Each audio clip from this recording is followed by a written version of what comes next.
sebenarnya saya mengawali karir sebagai geologis gitu ya. Saya adalah geologis dari Universitas Gadjah Mada. Waktu itu saya pertama kali bekerja di Freeport McMoran Mining. Kira-kira hampir 2 tahun. Kemudian saya move ke perusahaan minyak waktu itu, Petromertrand Corporation. Kemudian dari Petromertrand Corporation saya move ke Oryx Energy. Oryx Energy itu perusahaan minyak yang bergerak di bidang eksplorasi. Waktu itu ada di Jambi, kemudian Sorong, Jawa Timur, dan di Kalimantan. Selepas dari Oryx Energy, saya bergabung dengan Bank Negara Indonesia. Cukup panjang perjalanannya. Dengan BNI itu saya menghabiskan karir hampir 20 tahun. Kemudian setelah dari BNI di tahun 2015 saya mendapatkan penugasan dari Kementerian Negara BUMN.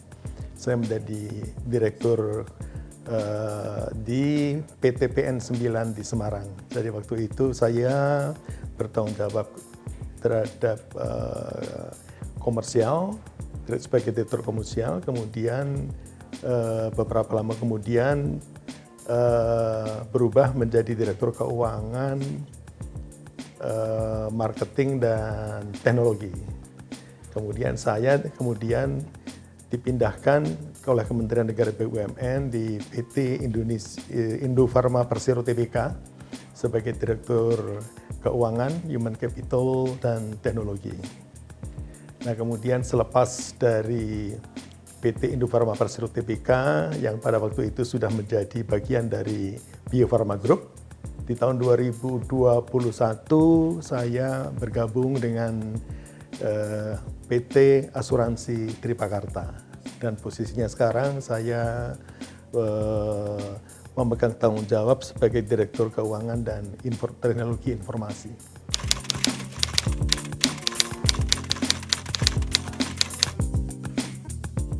Hidup itu mengalir, jadi mungkin kalau dibilang saya seorang generalis, ya generalis karena memang saya selalu melakukan update terhadap ilmu yang berlatar belakang bermacam-macam. Namun demikian tantangannya adalah bukan saya mempunyai cita-cita menjadi direktur keuangan, tetapi amanah dan kepercayaan itu yang membuat saya berpindah-pindah menjadi seorang yang bertanggung jawab terhadap bidang keuangan.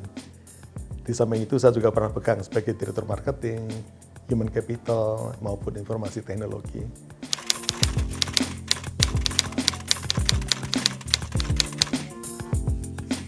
Iya, kalau kita bilang bahwa strategi secara umum, saya pikir hampir di semua perusahaan itu sama. Ya, bagaimana kita sebagai orang di bidang keuangan mendukung supaya profitability dari perusahaan itu terjaga sesuai dengan peraturan-peraturan yang berlaku, terutama terhadap compliance dan peraturan dari regulator. Sejauh ini kami menjaga bahwa semuanya harus berpijak pada keterbukaan dan kita menjaga semua peraturan dan risiko-risiko yang timbul itu terkontrol, jangan sampai terjadi kerugian pada perusahaan di kemudian hari.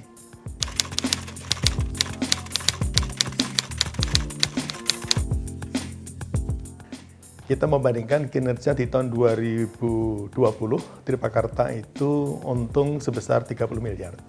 Kemudian di tahun 2021, keuntungan Tripa dapat double menjadi 61 miliar. Dan di tahun 2022 kami telah membukukan keuntungan yang sangat bagus di angka 84 miliar. Sedangkan di semester 1 di tahun 2023 ini, alhamdulillah kita sudah membuku profitability sebesar 45 miliar. Mudah-mudahan di tahun 2023 ini kami dapat membuku keuntungan yang jauh lebih tinggi daripada tahun lalu. Mudah-mudahan dapat tembus di atas 100 M.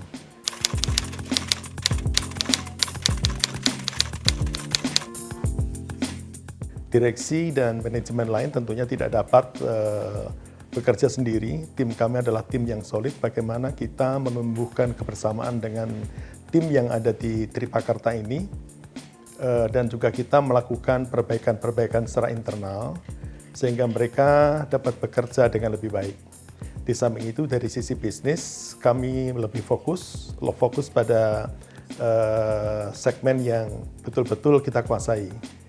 Saat ini kami sebagai afiliasi dari Bank Negara Indonesia, bisnis kami sebenarnya hampir 65% itu adalah bisnis dari Bank Negara Indonesia.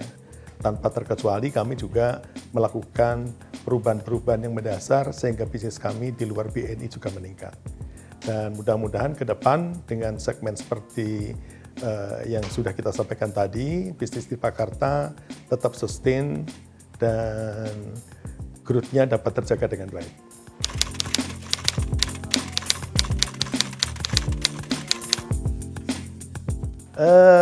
Sejauh ini kami melakukan efisiensi yang diperlukan. Artinya kita tidak menafikan bahwa di dalam bisnis itu ada hal-hal cost yang harus kita keluarkan.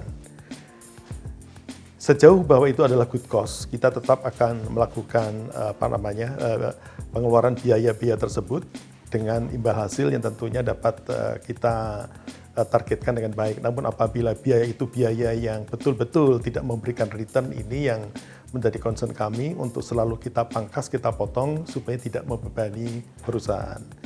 Dan alhamdulillah di dalam kaitannya dengan cost tadi, sejalan dengan profitability kita yang meningkat, memang ada peningkatan biaya, namun peningkatan biaya itu masih terkontrol. Secara growth masih di bawah dari growth profitnya.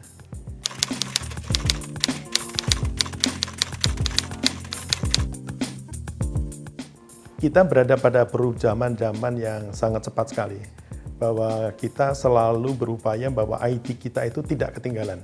Dan kita juga mempunyai profesional-profesional ahli IT di bidangnya, sehingga selalu dapat catch up dengan perubahan. Di samping itu, industri ini memang sangat spesifik, diperlukan investasi-investasi yang diperlukan untuk memenuhi persyaratan dari regulator. Seperti halnya di tahun 2024 dan ke depan ini, ada IFRS 17 yang harus kita penuhi, dan sekarang pun kita sudah melakukan investasi yang diperlukan supaya ke depan kita dapat berkembang dengan baik. Nah, terutama lagi pada saat sekarang ini terhadap hal-hal yang terkait dengan cyber security. Cyber security itu betul-betul kita upayakan dengan baik, jangan sampai terjadi hal-hal yang tidak diinginkan yang dapat merugikan perusahaan. Jadi kalau sekarang ini kita lihat bahwa banyak tuyul-tuyul gitu ya di dalam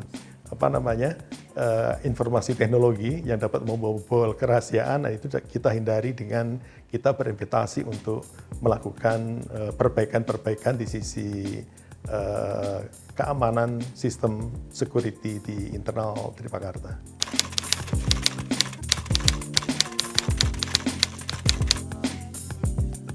Iya, ini memang satu hal yang sangat penting, bahwa tidak mungkin Tripakarta ini berkembang dengan baik tanpa perubahan komunikasi. Sebenarnya komunikasi ini memegang peranan penting bagaimana secara internal, di dalam internal direksi sendiri, antar direksi, kemudian bagaimana kita melakukan komunikasi dengan baik dan lancar dari Dewan Pengawas kami, dalam hal ini Dewan Komisaris, dan bagaimana kita dapat membangun komunikasi kita baik di level BOD -1 maupun teman-teman yang berada di kantor pusat sampai dengan kantor cabang. Jadi time to time kita melakukan komunikasi, time to time kita banyak melakukan kegiatan teamwork, yang ini yang sebenarnya dapat memberikan dampak positif karena mereka dapat melihat bahwa manajemen ini adalah manajemen yang terbuka, dapat menyaring apapun, menerima perbaikan-perbaikan dari teman-teman yang ada di internal Tripakarta.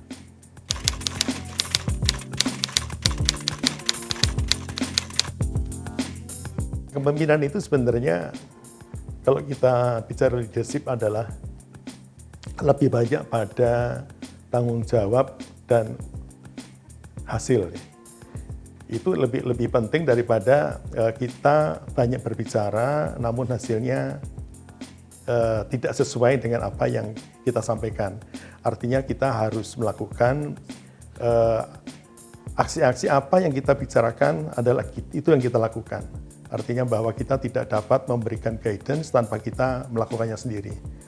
itu tidak perlu kita sampaikan, tetapi mereka akan melihat apa yang kita lakukan dan otomatis saya pikir teman-teman sudah dewasa, mereka dapat menjadikan manajemen itu role model gitu. Kalau manajemennya sebagai role model, tidak perlu lagi kita memberikan peringatan-peringatan atau arahan-arahan yang sifatnya teknis.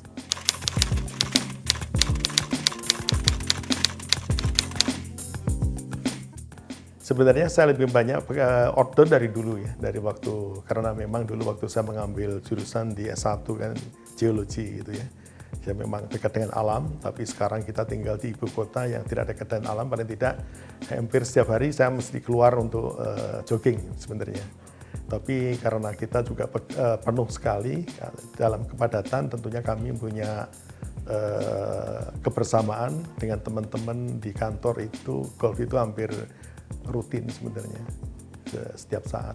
Namun demikian pada saat me time tersebut di sela-sela waktu yang tersisa saya selalu melakukan update ya. Kalau dulu sebelum media elektronik itu ada, pagi-pagi itu sebelum kerja saya biasanya menghabiskan koran itu hampir 10 sampai berapa belas media gitu ya.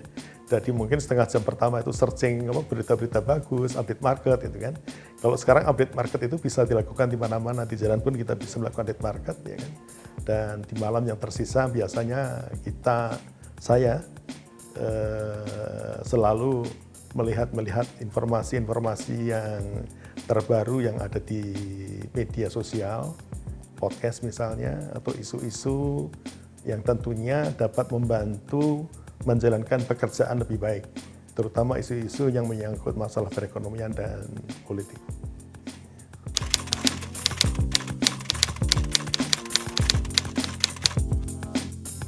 Harapan kami, karena memang saat ini saya mendapatkan amanah untuk menjalankan tugas di Tripakarta, kami berharap Tripakarta ini secara sustain ya, tahun-tahun ke depan dapat menjalankan bisnisnya tumbuh dengan baik.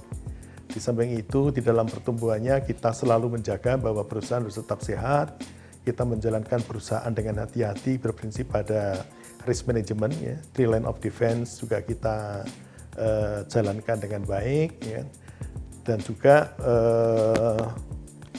secara umum kita berharap bahwa apa yang ditinggalkan di Tripakarta itu menjadi legasi yang baik. Artinya penerus-penerus saya nanti di Tripakarta dapat menjalankan tugasnya menjadi lebih baik, ada acuan supaya ke depan ini bukan masalah siapa yang memegang Tripakarta, tetapi pondasi ke depan itu dapat menjadi acuan siapapun yang akan nanti duduk sebagai manajemen di Tripakarta.